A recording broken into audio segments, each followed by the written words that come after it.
23 फसलों का एमएसपी पे कानून बनाने की जो आप मांग कर रहे थे, जो आज भी हमारी मांग है, उसमें तो उन्होंने ये कहा था कि भाई पहले तो ये कि हम 5 फसलों की एमएसपी पे गारंटी दे देंगे गेहूं धान के अलावा।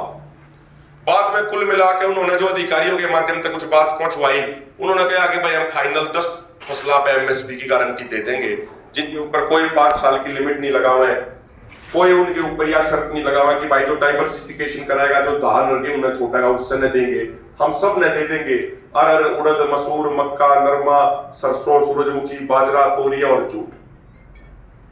और नकली खाद बीज बनाने वाला को उन्होंने कह दिया था भाई भारी भरकम जुर्माने का प्रावधान करके नोटिफिकेशन लाके दे दे।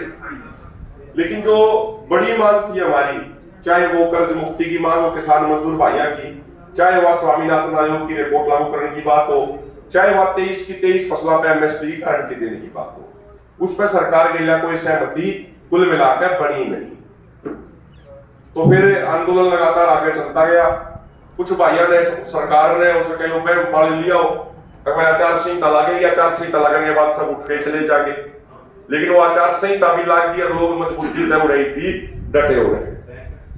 सरकार प्रशासन जितना जुल्म कर सका था, जितनी तानाशाही कर सका था, उन्होंने अपनी तानाशाही अपने अनुसार खूब करी, उन्होंने कोई कसर नहीं छोड़ी।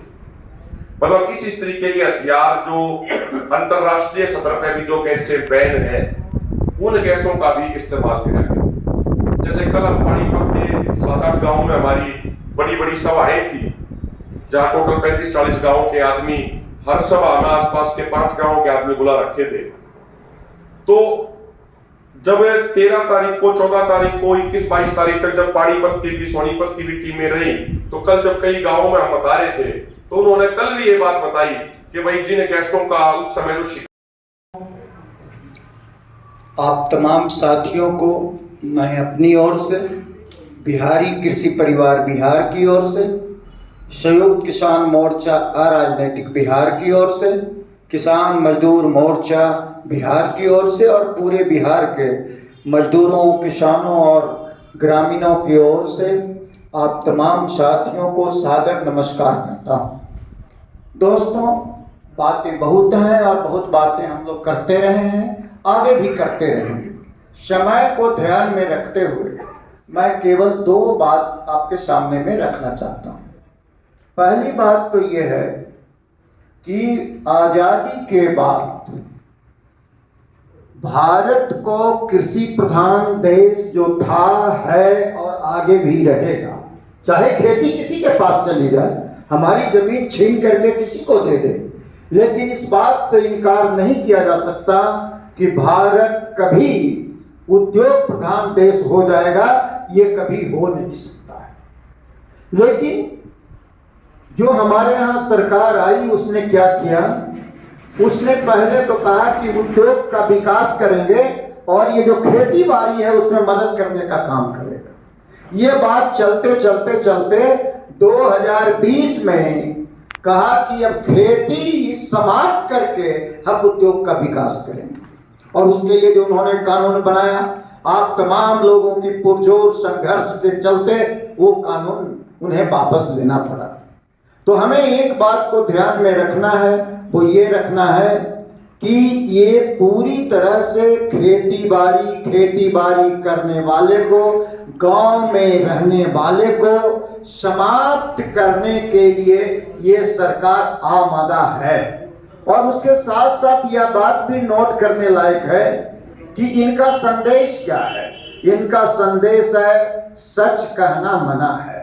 इनका संदेश है कि जुल्म के खिलाफ खड़ा होना मना है, जुल्म के खिलाफ संघर्ष की मनाही है। इस बात का इनका ऐलान है और इस चुनौती को स्वीकार करते हुए संयुक्त किसान मोर्चा अराजनैतिक और किसान मजदूर मोर्चा, दोनों मोर्चों ने ये तय किया कि चाहे अंजाम जो कुछ भी हो, हम तुम्हारी इस बात फरमान को नहीं मानते, हम सच बोलेंगे। और जो हम सच बोल रहे हैं वह सच केवल मजदूरों किसानों के लिए नहीं है।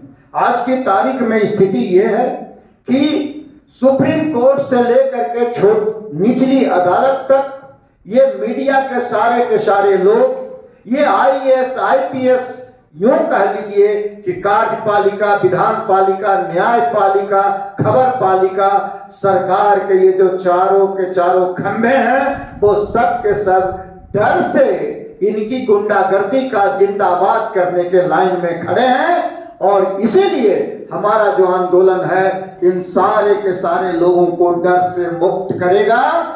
और एक बात कहते हुए मैं अपनी बात समाप्त करना चाहता हूं, बाकी यात्रा में बातें होंगी तो फिर से हम लोग इस पर आगे चर्चा को बढ़ाएंगे।